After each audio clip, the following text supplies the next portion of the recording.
Welcome back, listeners, to another episode of the Steelers Burning Question. And if you're listening to the show this Saturday, this is a first. This is a first where the guy on if you're looking at your screen, it's your left, I believe. We have Bryan Anthony Davis. What's up? Who's bad? Lance, this is a long time coming. We've done a show together with Jeff and Dave, but we have never done a show, just you and I, a duet, I guess you can call it. See, I wanted to bring Bad on the program this Saturday morning, another episode of Breakfast with Big Swab, because Bad is starting to get on the bad side.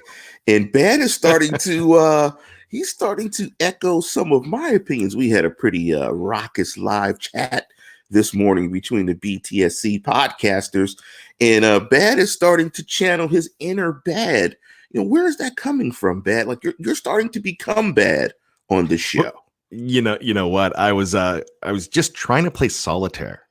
That's all I wanted to do on my phone. I was relaxed and I was playing solitaire, and I was doing something else too. I found this site where I can get top hundreds from like forever for contemporary hit radio, for like American Top 40 and the Billboard magazine, and now Radio and Records. So I was like going through it. I was back in the 80s, having a whole lot of fun, and then all of a sudden I just heard bing, bing, bing, bing, bing, bing, bing, bing. And then it's like, you guys arguing with Dave, you, Lance, and Dave just arguing over Matt Filer.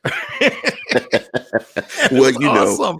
And then finally I'm like, all right, I've got to join in and just because you have a reputation, Lance, as the thread killer among my friends. If they have this thread going on too long, I just throw in a comment that's going to kill the whole thing. And they're like, all right, we're done.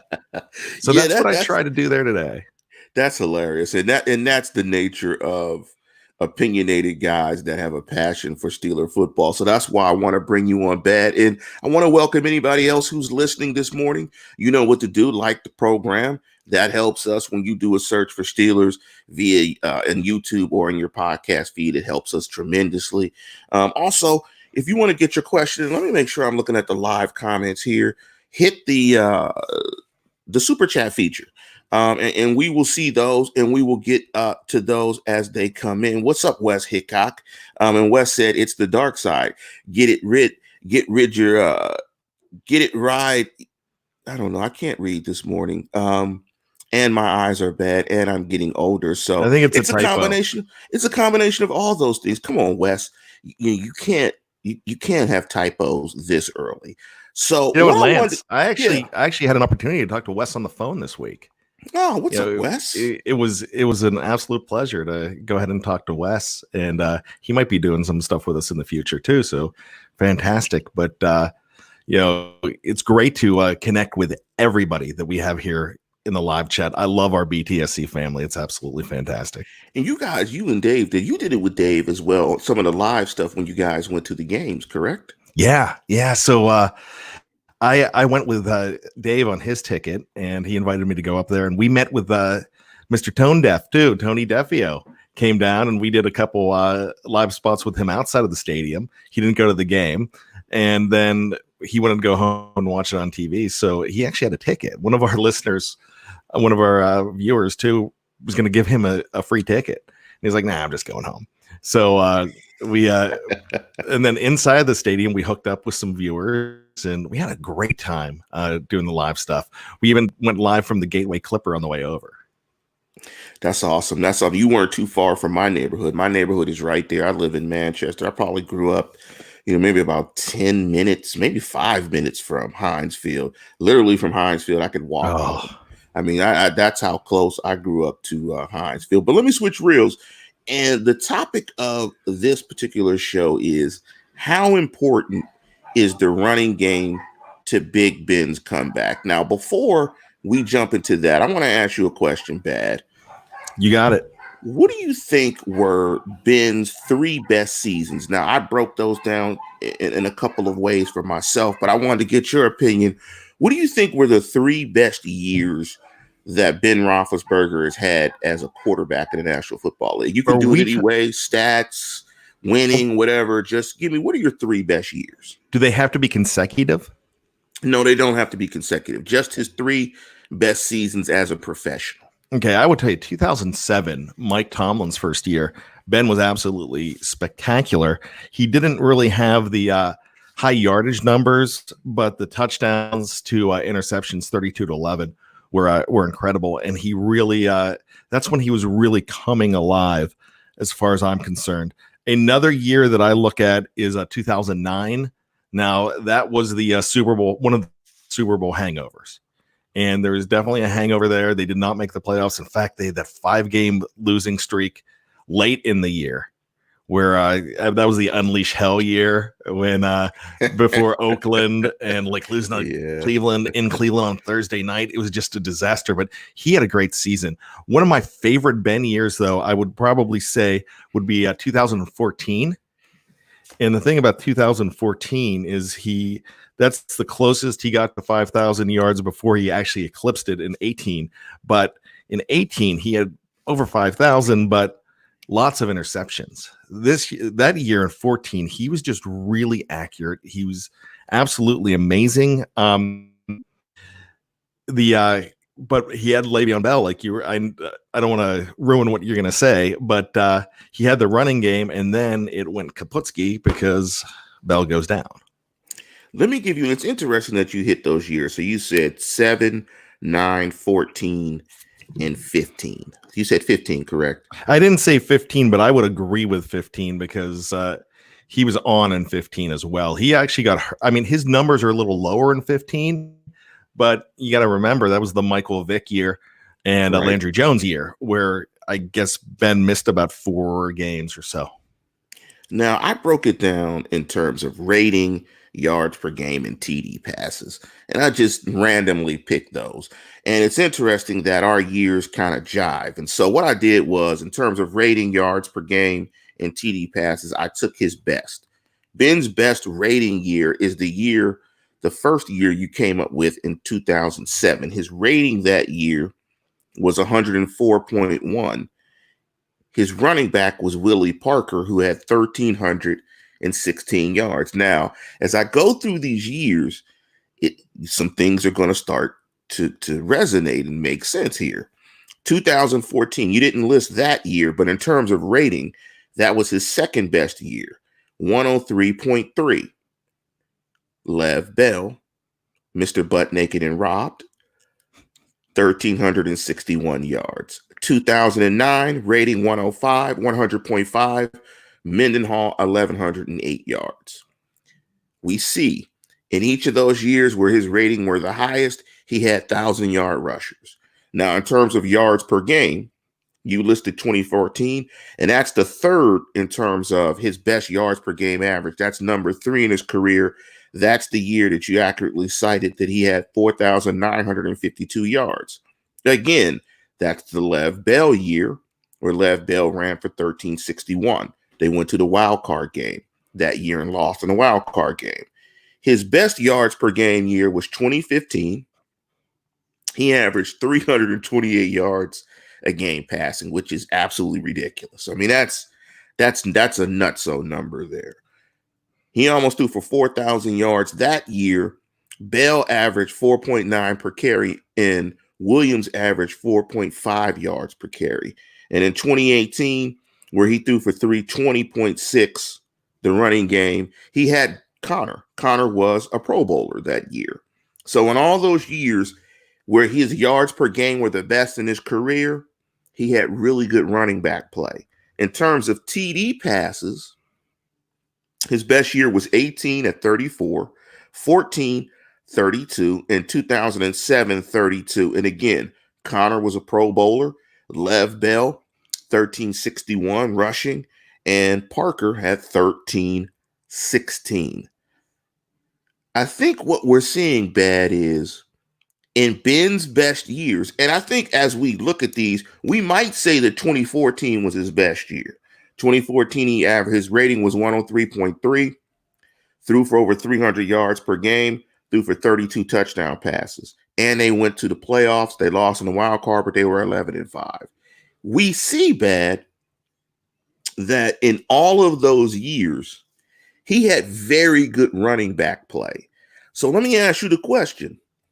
How important is the running game to Big Ben's comeback?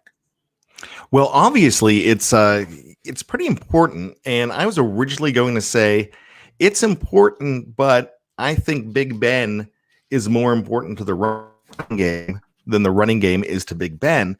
However, as we're talking about that, I think back to 2007, where you mentioned where they had a Pro Bowl season from Willie Parker. But the problem with that year, that was Mike Tomlin's first year. They went to the playoffs. They lost to Jacksonville in a fantastic game on a Saturday night. 4th and 6. Oh, yeah. But they did not have Willie Parker in that game because Willie Parker had that massive, I think it was a leg break against Los Angeles.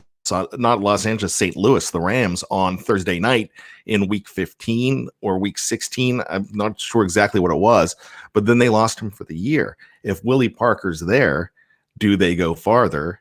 Yeah, probably. In 2014, do they go further because they lose on Sunday Night Football? They lose Le'Veon Bell to the Cincinnati Bengals, and the next week they're going with Ben Tate, that's only been with the team for 2 days against Baltimore, and they lose in the playoffs. So it's probably really important to him. However, what I'm going to say here is I think the running game needs Big Ben a little bit more, just for the fact that he's throwing the ball and they're not keying on them. I still think Big Ben can make it work without the running game being as strong, but I think they work together. I think they're cohesive. But to answer your question, I think Big Ben's much better when he has a stud running back.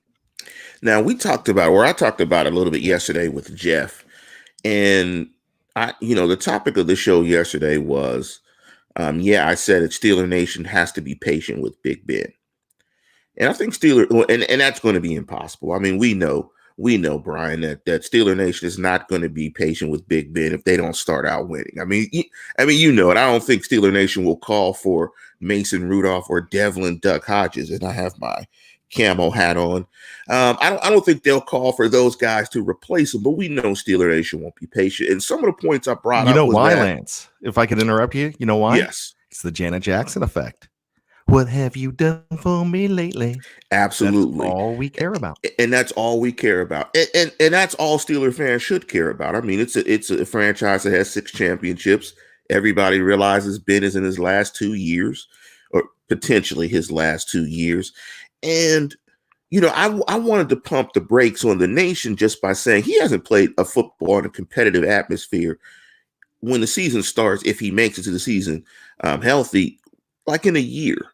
And so we kind of got to pump the brakes. And that's why I'm thinking, and the self-doubt, and can he play and can he come back? And that's why I'm really keying on that the running game has to really pick him up. He has to lean on the running game, I think, more than he typically would early in the season this year, because he just hasn't played football a long time. And he has to get back. He has to develop a rhythm, continuity with his receivers. Again, like all that has to restart and reset. And as much as we may think that's easy, I think it's probably going to be more difficult than people think. And there's going to be a lack of practice time because of certain situations that are going around the world with the global pandemic. And so that's why I think that the running game is going to be extremely important to Big Ben. And I do agree with you that they complement each other, but I think he's going to have to lean on it a little bit more this year because he's coming off of injury. Do you see any parallels with this season maybe mirroring his idol, John Elway? John Elway late in his career when he leans on Terrell Davis. That was something we talked about yesterday as well. You know what? That is a great comparison. Yeah, I could see a mirror there. That's really when you have, especially you have an older quarterback, and Elway was an older quarterback at the time. And I was really watching a lot of Denver at that time. In fact, I was at the AFC Championship game in January of '98 for that '97 season. Still breaks my heart. But I watched what he did, and I still think the Steelers had a better team at the time, but Elway was able to I don't want to say you never want to throw in that game manage, but you could do so much more when you have a running back doing helping you out so much, moving the chains, and then you come in and put a dagger through their heart with a pass to a Shannon Sharp or a McCaffrey or a Rod Smith or what he was doing at that time. So I could see Ben doing the same thing. And I really think that it's all going to come down, Lance, to not just health, but it's going to come to the fact that the window, we keep talking about that word window. It's a 2-year window. Every move that they made, Ebron, Wisniewski, bringing back McDonald, everything's for a 2-year window right now. We've talked about being all in. We've also talked about people not liking the phrase win now, but what it is it's setting up. They're not going to tank in 2022 and just say, oh, we're completely rebuilding, but they're playing for a championship in the next 2 years, and it's got to happen. And the running back's going to help it. But if Connor's not healthy and you don't have a guy to fill in for him to go ahead and move the chains, then it's all going to be on Ben, and he's going to struggle a little bit more when it's all on his shoulders. So he needs that piece of the puzzle, Lance.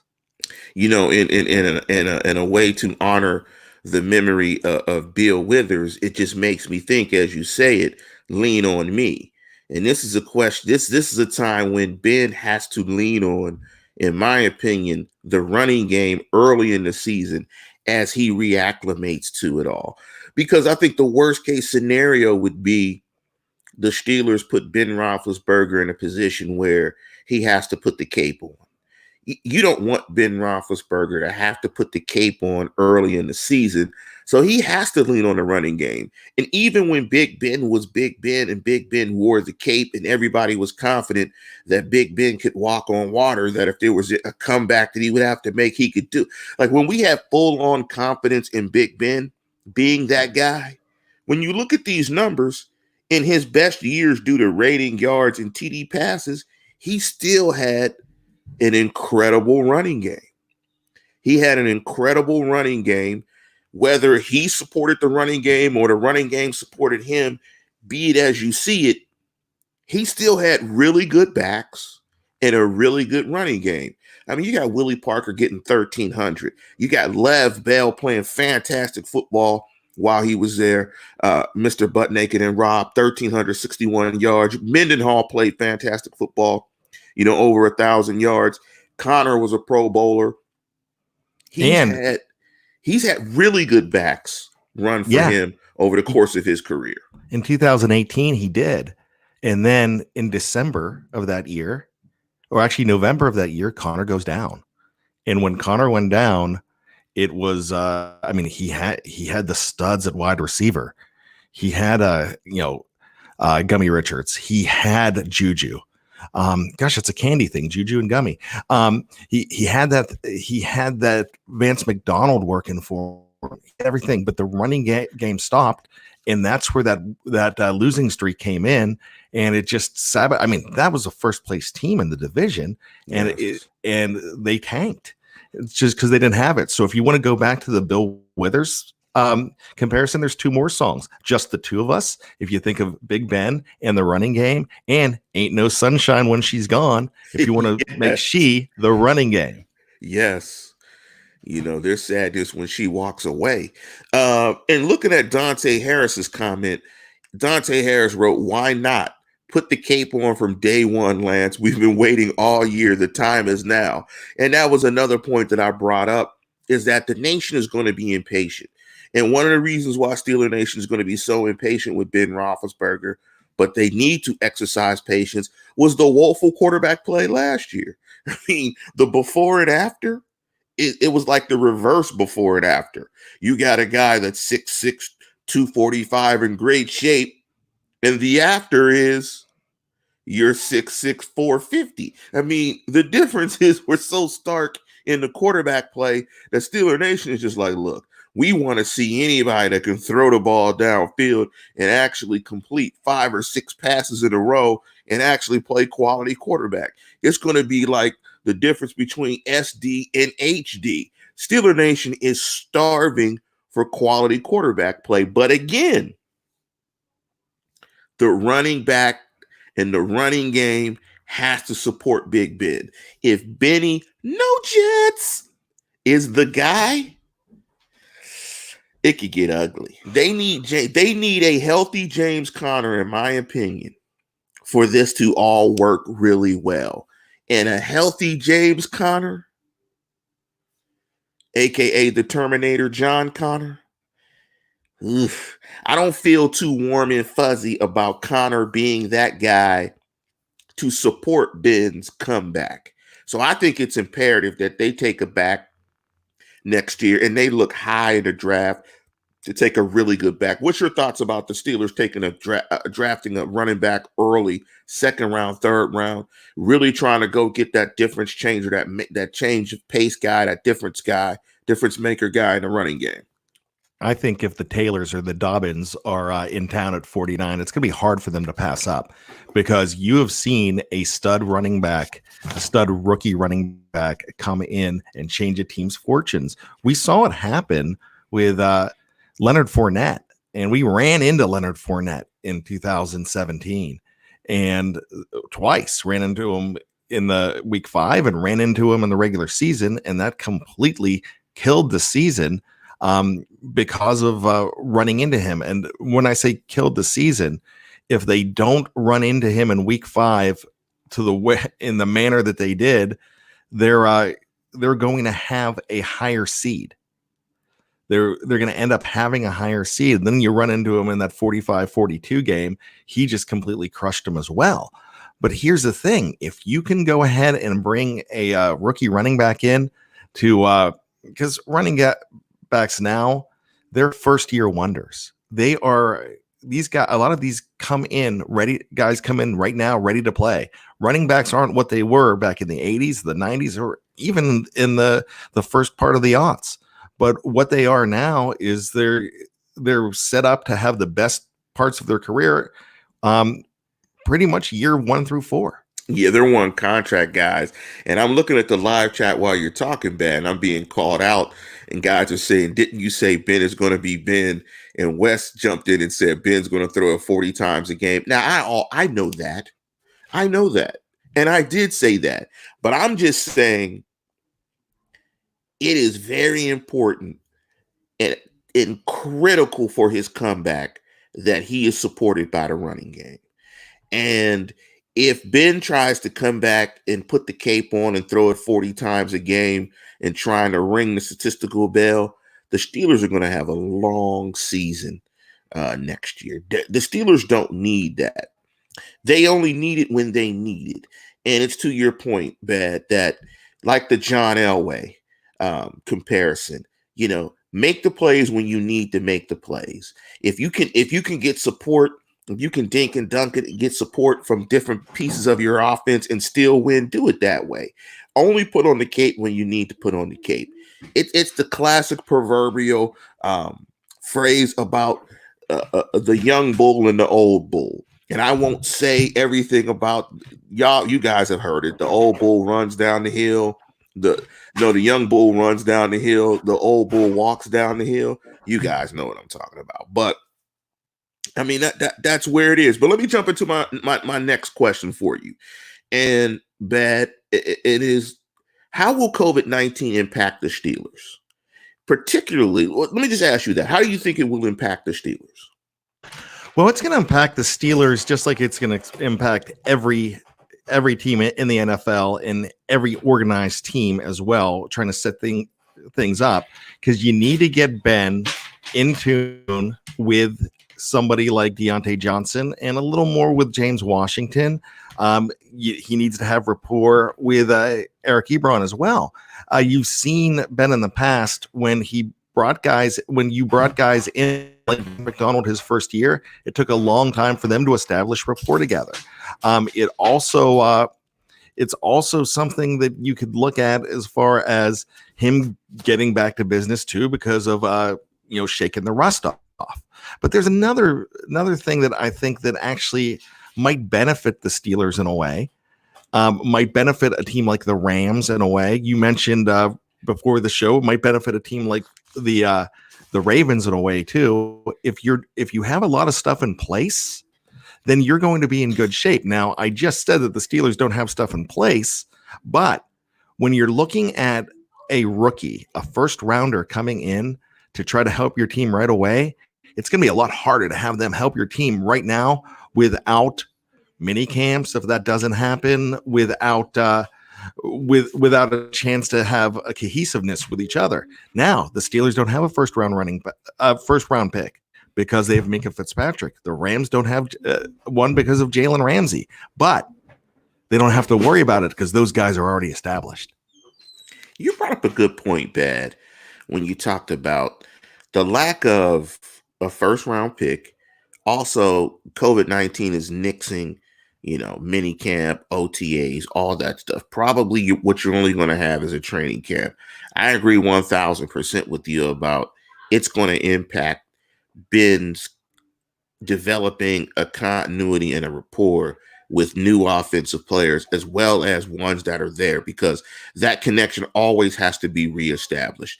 You always have to reestablish it in training camp. That's why you throw, that's why you practice, to get that locked in again. Just because you had it doesn't mean you're going to always have it. And to Logan DiLorenzo's point, he is correct 100%. It's not about running more when we talk about the running game, supporting Big Ben and his comeback. It's about running better and more effective. He's absolutely correct. And I agree 1,000%. It's about yards per carry. What's your yards per carry going to be? If they have a running game about 4.5 yards per carry, Ben will come back and be deadly, which will open up play action. And he'll be deadly at that. But the thing that resonated with me when you were talking about the second round pick and so on with Minka is that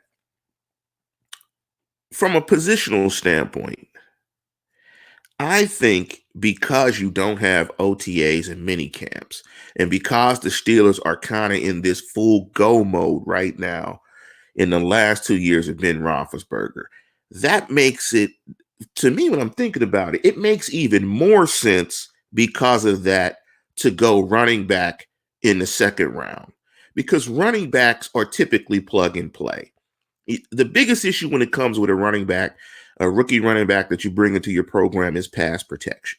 If you have a running back that's pretty solid in pass pro and can pick up blitzes and will put his nose in and do that job like Mr. Buttnaked and Rob used to do, was really good in pass pro, you can plug that guy in immediately with limited camps, limited OTAs, limited practice, and that player can have an impact quicker than probably any other position. What's your thoughts? I can't disagree with any of that, because you know what? You have somebody that's able to help out the quarterback, protect the quarterback, make sure that that he's not getting touched, but also you have a running back that is moving the chains, then you're going to be in very good shape. I think James Conner definitely could be that guy. The only doubt that anybody has with James Conner is his health. Nobody, all this time, everybody that criticizes James Conner, nobody says that he can't play. He's obviously shown that he can play. I mean, the rap on him was that he couldn't pass protect. He showed he could do it a whole lot better, that he couldn't catch the ball out of the backfield. He started to do that too when he started playing. So, I think they have the guy in place. It's just that big albatross hanging over their heads, whether this guy's going to stay healthy, whether Ben's going to stay healthy for the whole year. And if Ben's not there, who's coming in for him? There's so much riding on health. But I will tell you this, Ben is going to make, whether it's, you mentioned Benny No Jets, I got to do it like this. Benny No Jets. Is that good? Did I do it right? Yeah. All right. You mentioned Benny Snow Jr. Now, if we're talking about Benny Snow Jr., I think he could be a lot better running back just by having Ben Roethlisberger in there, because they're not going to be just putting an 8 in the box against any running back with Ben Roethlisberger there. And now that you have the pass catching weapons, you have 2 tight ends that could kill you. And I mean, Vance McDonald showed when he was with Jesse James that was almost 1,000-yard tight end. At the time, it was 2 guys, but that was a 1,000-yard position. You put him with Ebron, the red zone is going to be really, really tough to handle. You're also going to have the fact that you have Deontay Johnson, who's established himself as a bona fide future number one wide receiver. James Washington's still exciting. Ryan Switzer gets better with Ben Roethlisberger there, whether you like him or not. Because I'm not a fan of what he does. He's still better. Derek Watt becomes a weapon as a receiver out of the backfield too, with Ben Roethlisberger in there. So when those guys are running around and getting open, that gives the running backs a whole lot more room to run. I could smell what Bad was cooking until you said Ryan Switzer. Yeah, I get Mr. it. Electronic Football, man. That guy. That guy. I don't know. It's tough. The one last question I wanted to ask you, and we were talking about how COVID-19 might impact the Steelers. I think where the Steelers have an advantage, unlike a lot of teams, is that their coaching staff is pretty much intact. Everything's pretty much cohesive. All that is pretty much right. Even what is it? Matt Canada is the new offensive coach. That's his name, right? Oh, Canada. Yep. Even there, I mean, bringing in a new coach, I mean, because coaches can Zoom, Skype, and all that stuff, that's all mitigated. So that there's not a lot of moving parts. It's not like you have a new coach and you hire a new coach and any of that stuff. So all that's pretty much solid. Now, I think me and Jeff will probably talk about it more on the show tomorrow. But, we went back and forth on the live chat about the offensive line, about a report that came out on a friend of the program, Jim Wexell, Steel City Insider, about there's allegedly a confirmation of what the offensive line will be next year. And let me give you the offensive line going from left to right. Left tackle to be the Army Ranger, Mr. Villanueva. Left guard, it'll be Matt Filer. Center, Marquise Pouncey. Right guard, DeCastro. And right tackle, Chucks Okorafor, or Chlorophyll. And when you mix Chucks and COVID-19 together, and I just don't like that. I don't like that they could potentially be moving two pieces at a time when there is going to be severely limited practice time. That doesn't feel warm and fuzzy to me. What's your thought about hearing that Chucks Okorafor could potentially be your starting right tackle? So you get two moves, right? Instead of just one, putting in Wisniewski as the guard, you're moving two positions. I don't feel really comfortable with it. What's your, at first blush, what do you think? Now, you know what? I have been outspoken about Chucks Okorafor because I don't think that he is the answer. I still think when he was drafted, they mentioned the word project. And I just still don't think that I still think he is a project. And when I hear project, I just go, oh no. Yeah, Zach Gentry last year was a project too.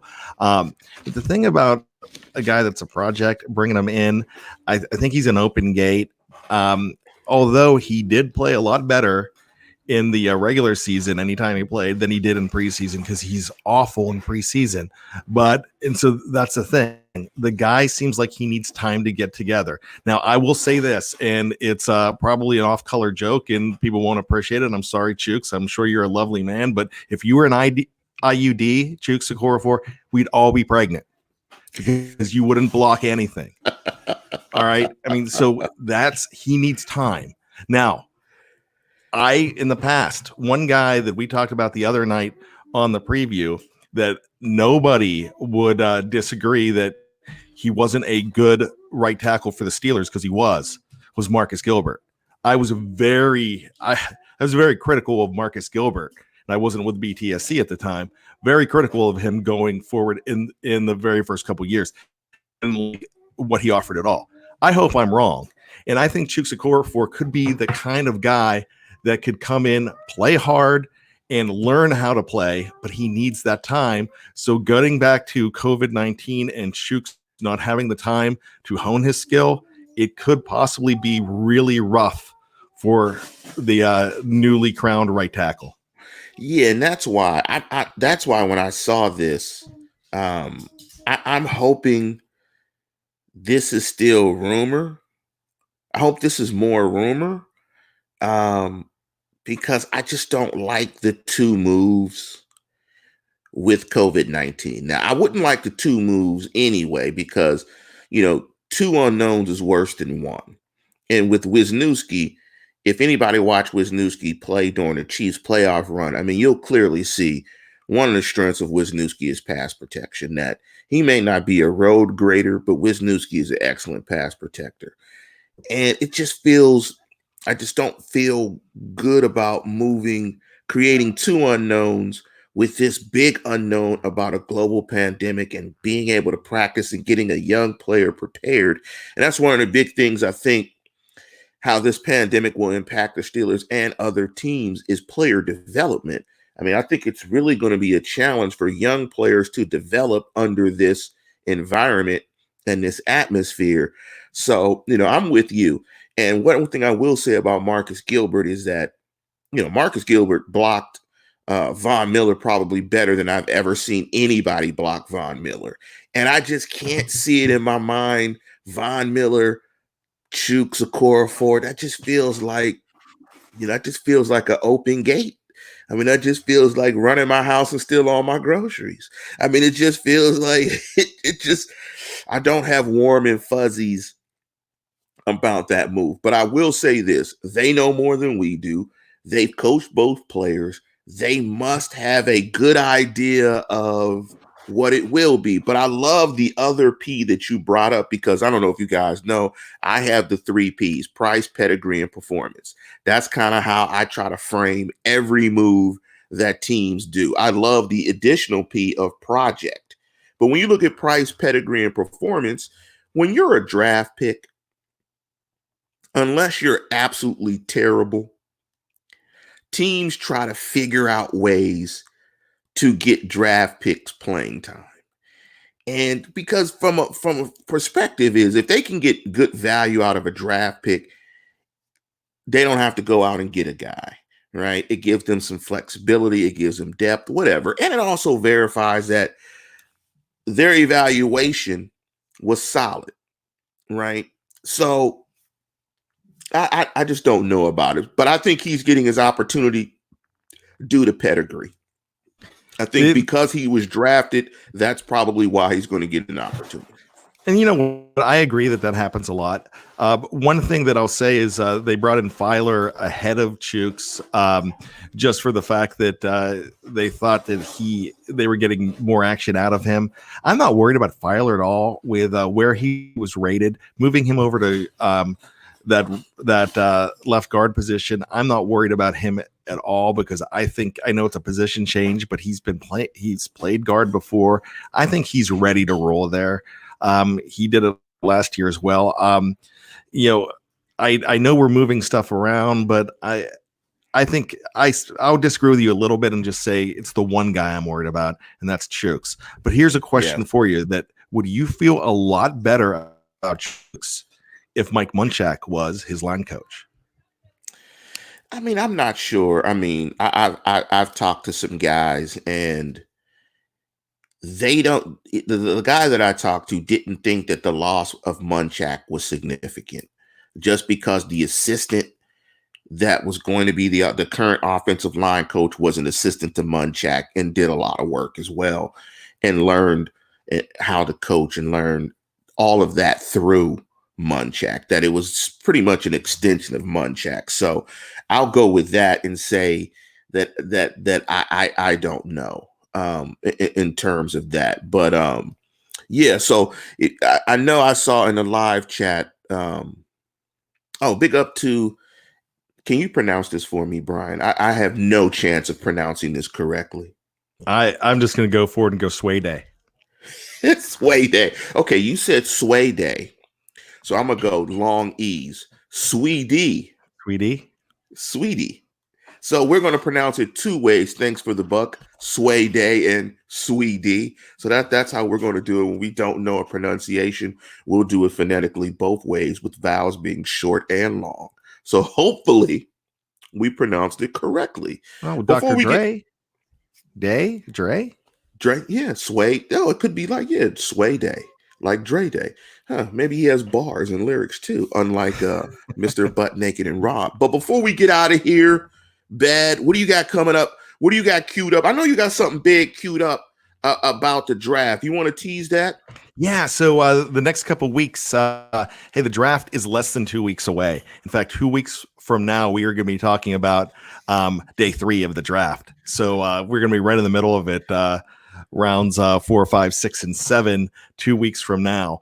But so it's draft time. Last year, Dave Schofield, Tony DeFeo, and myself on the it was called The Hangover back then, and now it is Q&A. We are going to go ahead and do our mock draft, but so it's where we go ahead and pick them. Now, Dave's not going to be on this year because of some other commitments, but I'm bringing back we're bringing back Nick Bellino, who helped me out during the playoffs, and we're also bringing back somebody that's helped us out from the live chat, somebody that's helped us out behind the scenes with some stuff. And I will go ahead and announce him on Monday as well. He's actually in the live chat as we speak. So I'm excited about that. We'll go ahead and we'll go pick. We'll go 1 to 32. We're also going to pick 49. So we'll have our mock draft and we'll take turns. Like maybe if I start out, I'll pick for Cincinnati. And then we'll go on. So the next person's picking for the Redskins. Now, the next week, few days before the draft, it's going to be a chance for everybody in the live chat to be a GM of a team. So I'm just going to pick the first guy I see right now, Gyro. I see Gyro that just wrote something about first round mock. Cool. So if Gyro wants to go ahead, and I'm going to give the email address on Monday's show. If Gyro wants to go ahead and register to be one of the first 32, he will get a team. We'll pick them out of the hat. And we'll tell them which team that they're drafting for. And nice. Then we'll go ahead and I saw Stan and Guy do this years ago. I even tried to get involved in it. I remember back in 96, I saw them do this and I thought it was cool. I always wanted to do it here. So we're going to get 32 GMs from the live chat. So I'm going to want everybody to sign up. You know what? Heck, let's just start it now. This is what we're going to do. We're going to start it now. So I'm going to tell you right now, if you want to register and start signing up, it's BAD8889 at gmail.com. So we'll go ahead and I know I'm really slow on this, but I will go ahead and put it in the live chat for you. Actually, it is not BAD. I just screwed up. It's BA Davis 8889 at gmail.com. So go ahead and sign up for that, and we will draw out of a hat and we will get you started. So we'd love to get 32 in. Go ahead and pop it up on the screen so they can see it. And just make sure that you can be on the show. Make sure that you're going to be available 5 o'clock the day the Monday before the draft, which I guess 20, 23, 22, 21, the 20th. So the April best 20th. Thing about this is that I'm not involved. You know, I hate the draft. So that's the best thing about this is that I am not involved, because if you had me as a GM of a team, I'd just pick like 12 quarterbacks and just say, we're going to bring in 12 quarterbacks in the camp and we're going to figure it out that way. We have to worry about that with Tony DeFeo, because if you saw Tony's April 1st mock draft, which was absolutely hilarious. He was doing it because Tony does stuff to be the heel. He's Tony and I always joke that I'm the Ric Flair and he's the Arn Anderson. So he loves the heel role as well. So he put out a mock draft where he traded every pick the Steelers have for like 3 or 4 number 1 picks, and none of them were good. For Jameis Winston. Yeah, they were, because I've been called a lunatic for teasing the Jameis Winston thing. So maybe somebody will trade every pick for Jameis Winston or something or whatever. Well, you can't do that anyway because he's an unrestricted free agent. Before we get out of here, you know, I talked to Jeff in the live chat. I think you should have your own show. We should call it Bad Intentions, and it's where you're just totally off color about, and you can be the heel. We need BAD to live up to his name and be the heel, because Dave and Jeff are positive. I'm the hater. I need someone in my camp so we can have a tag team match between the BTSC podcasters, and Tony could be the referee. So, Well, I got the brass knuckles I had the brass knuckles underneath the ring, and the powder that you throw in the guy's eyes. I got the bat underneath that. I got all that stuff underneath the ring. So when Dave throws me over the top rope, I can get all that stuff and just hit Dave in the head with some brass knuckles. But we need bad intentions. I tell you what, that sounds like a lot of fun. You know what? I'm one of those guys that I'm like Macho Man Randy Savage. You never know if he's a heel or if he's a baby face. He kind of just like 1 week he's this guy, 1 week he's the next guy. I can see me doing that too. Yeah, we need you to be the heel bad. I like bad. I like bad. I like the heel bad. I like the heel You like bad. 2 a.m. bad. Yes, I do. Mr. 2 a.m. It is too bad we didn't get a chance to hang out in the day because you and I were right around the same age. And in fact, I had a buddy that went to CMU right at the same time you were there, and I'll talk to you. I would go and visit him. So maybe I did meet you. Who knows? I might have met you at a party. We were at Panthers Hollow Inn drinking Purple Hooters. I could see me drinking a Purple Hooter. I'm not sure what that is, but it'll be awesome. Yes, at Panthers Hollow Inn. But we're going to get out of here, everybody. And you know the slogan. As always, tune in, tell a friend, and subscribe.